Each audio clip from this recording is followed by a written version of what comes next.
This is the Money Hour with your host, Tina Mitchell, on Alternative Talk, AM 1150.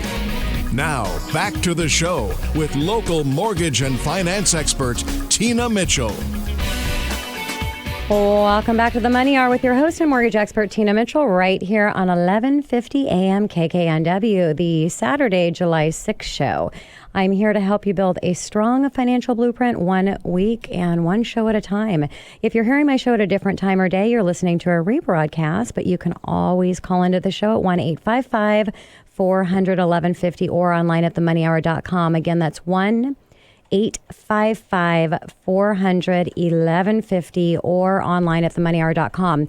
And if you're in this real estate craziness right now, and especially as a buyer, you definitely will not want to miss this segment. And even as a seller, getting the advice from a top representative in the real estate arena is a real benefit that I can provide all of you. So I'm happy to have Sam DeBord with Coldwell Banker Danforth here to discuss our local real estate market with a scoop and what's happening out there. Thanks, Sam, so much for coming into studio today. Thanks for having me on the show, Tina. Excited to be here.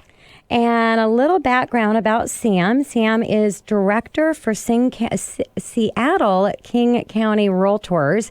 And I want to put a shout out for SCAR because we actually got media. The show got media of the year last year, so thank you so much. If you had anything to do with that, Sam. I'll take credit for it. Perfect. Thank you. And State Director for Washington Realtors, which thank you for that because I got Partner of the Year last year from Washington Realtors. Well done. Yeah. And he's a managing broker with Coldwell Banker Danforth, and his team, Seattle Homes Group, sells real estate across the greater Seattle region, and they're leveraging technology for their clients with the most popular local agent website, seattlehome.com and seattlecondo.com. So again, Sam, it's really exciting to have you sit across the desk from me here in studio and just talk about real estate. So let's go ahead and go open it up. And has the inventory crunch started to lighten up as expected, or are there things continuing to be tight out there? It really does continue to be tight. We saw a lot of reports over the last year that we thought, we'd see some more sellers on the market. We'd see some more availability for buyers. And really none of that's come to fruition. Really in a balanced market, we'd be looking at 4 or 5 months of inventory, really sort of balancing buyers and sellers. We've had less than 2 months of inventory in Seattle and Bellevue since January. So we saw that a lot of last year. And we thought we were coming out of it in the winter, and it's come right back to where it was before. So we see some new listings come on every month. Just as many buyers are competing for those, and we just can't get above 2 months right now. So are you seeing, are there different reasons, Sam, for that? I mean, you said last year we were dealing with the same issue last year as we are now. Are the reasons different, or what are the issues that are causing this? Well, there are a lot of prognosticators with a lot of ideas, but there are a lot of things that really build into it, a lot of small factors. The biggest thing people point to is the employment market is just that good here. A lot of people are relocating, and as you increase the buyer pool of well-paid people moving to the area, it just increases the competition for local buyers. So a lot of local buyers are doing very well too, though. As the employment market is good, people get raises, people get new jobs. And there was a lot of pent-up demand for a few years. People were just really worried about real estate for a long time. Yeah. And as those folks have come back into the market and new people have moved from other areas, it's just really creating this cluster of buyers circling homes at this point. So it kind of creates a paradox for sellers right now where they see prices going up. They think that their home price is going to go up, and maybe they ought to wait until it gets to whatever price they were back at the peak, maybe 2007. But frankly, the vast majority of sellers are also going to be buyers. And if you're staying in the same market and your home goes up 10%, you're going to buy another home that's gone up 10% in the meantime. So sure. The real focus that I think a lot of sellers are missing out on why they're not listing is that the financing rates are going to be everything to them. The affordability, the buying power with today's rates at 4 or 5%, whatever they happen to be, you're going to buy a bigger home for your money if you can get into the financing rates now. So a seller who is thinking about selling in the next few years, this is probably the best opportunity for them in terms of their buying power. And that's, it's interesting, Sam. It will be interesting to see when rates go up because it's not if they go up, it's when they go up. Sure. We would have thought they would have gone up a lot quicker than they have. But when they get there, it's going to be even more challenging because these sellers are going to have really awesome interest rates. So it may not make as much sense when you're at a 6-7% interest rate environment to buy, to sell and buy up. So definitely, if you're a seller out there right now, now's the time to do it. You can get amazing interest rates that you may never be able to get again. And you've got a massive amount of people, buyers that want to buy because they want those interest rates too. So when we shift back to the buyers, Sam, what should a buyer do to keep on top of the local market with the inventory being so low? Sure. Well, the biggest thing they're going to have to do is be flexible right now. It's not the old market where you could schedule your agent for 10 days from now to go see 12 homes. Sure. New homes come on the market. Really, most of the markets we're seeing, at least close in Seattle, Bellevue sort of markets, we're seeing homes come on the market maybe Thursday of a week, and the next week on Tuesday or maybe on Monday at 5 o'clock, they're going to review all the offers. So buyers have to come in that weekend. They have to see it within the first couple of days, evaluate whether it's the right property for them or not, and make a strong offer by that Monday or Tuesday.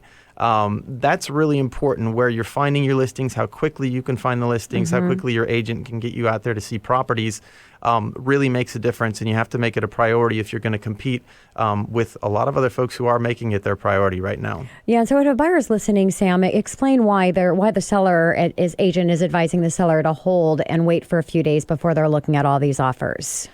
They want you to pay more. They want all those offers. And frankly, it is one of the best organized ways to get a lot of buyers into, we'll call them bidding wars, but honestly, it's just a multiple offer situation. Most of the times that we're seeing in the market, most of the time, it's done well. It's done in a professional way.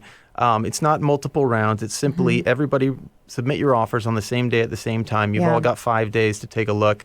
And it's very organized. It is a little bit dog eat dog, but frankly, it gives everybody a chance to see the property and get in there. So and it's in good your exposure. arena for the MLS, I mean, you guys have to do that. They call it appropriate exposure, or what is that for the sellers? I mean, you've got to give it time for them to be able to market that home, right? Sure, absolutely. Yeah, pre-marketing is not even allowed in our market here if it's going to be an MLS listing. So that sort of levels the playing field. But we all know as real estate agents that the vast majority of sellers want to get maximum exposure. Of course. And that's coming from real estate agents and the internet.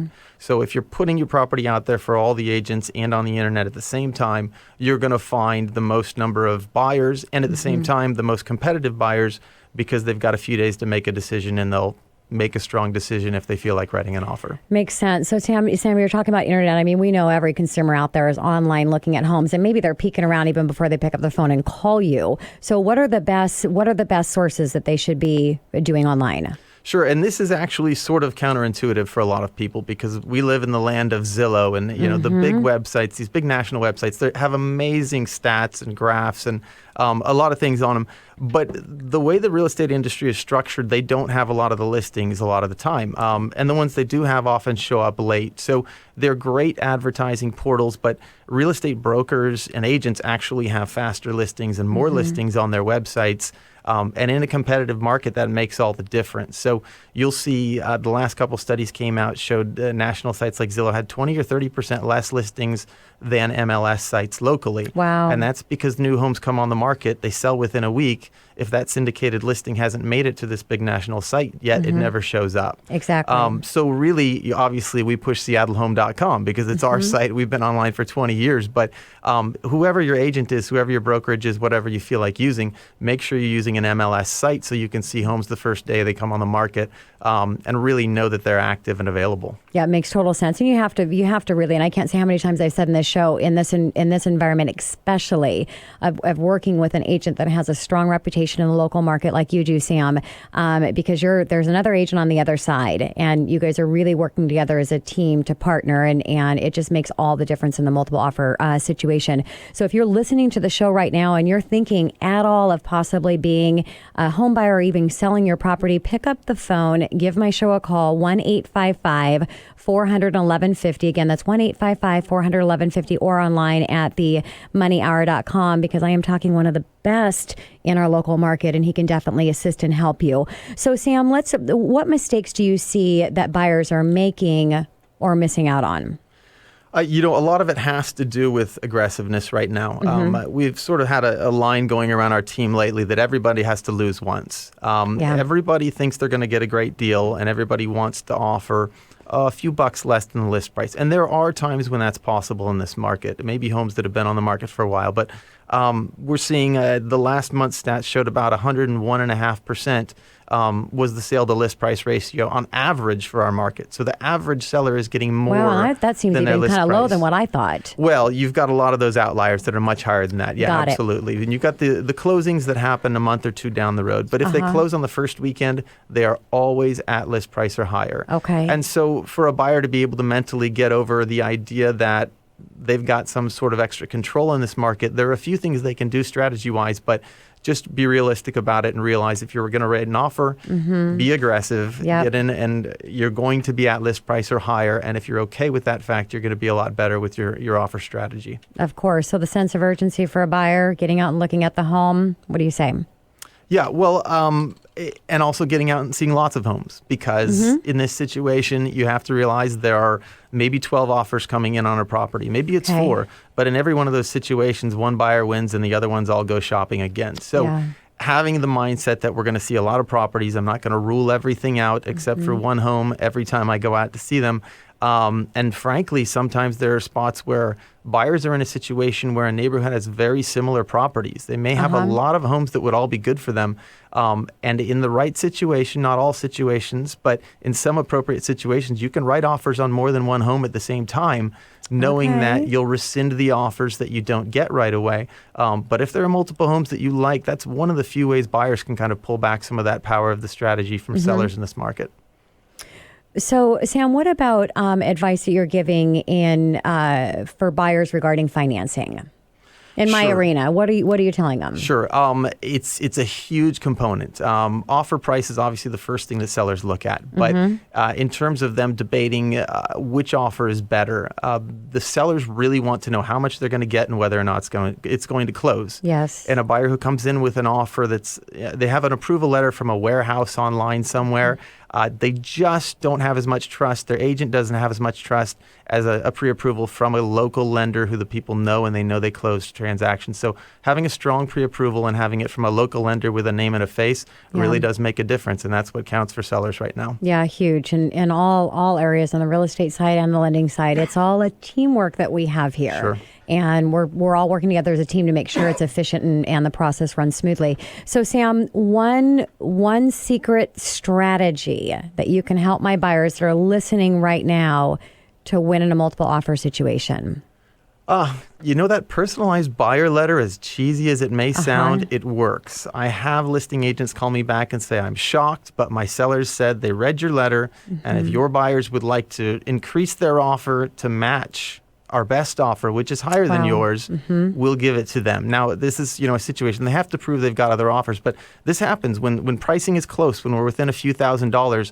A lot of times sellers will look at who the person is and think about whether they're going to close, but also who would they like to have their home in a few years. And it just really does make a difference, as silly as it sometimes seems. And you as a buyer, it may seem silly until you put yourself in the seller's position. Imagine this is your home that you raised your family in, and you've got all of those memories. You want somebody to take over that home that you can emotionally connect to. So emotions come in no matter how you look at it. And so that's awesome advice. What do you think about the loan officer calling and the listing agent? Oh, I think it's great if the loan officer can talk to the listing agent. Most of the time in this market, the listing agents are going to call the lender already, but in some cases they don't. And that's just that confidence factor that it adds. And if you can be proactive about that, they know you've got a well-organized team working with you. They're going to exude that confidence back to their sellers when they present the offer to the sellers. So it definitely makes a difference. Makes total sense. Sam, thank you so much for coming in. I know you're a busy guy, run an amazing team, an amazing book of business, and I just appreciate you taking your quality time to come in and share your wealth of information with my listeners. Glad to be on. Thanks for the opportunity. Okay. And coming up next on the Money Hour, what's happening with transportation? Judy Claiborne, state representative, right here in the studio on 1150 AM KKNW after this short break.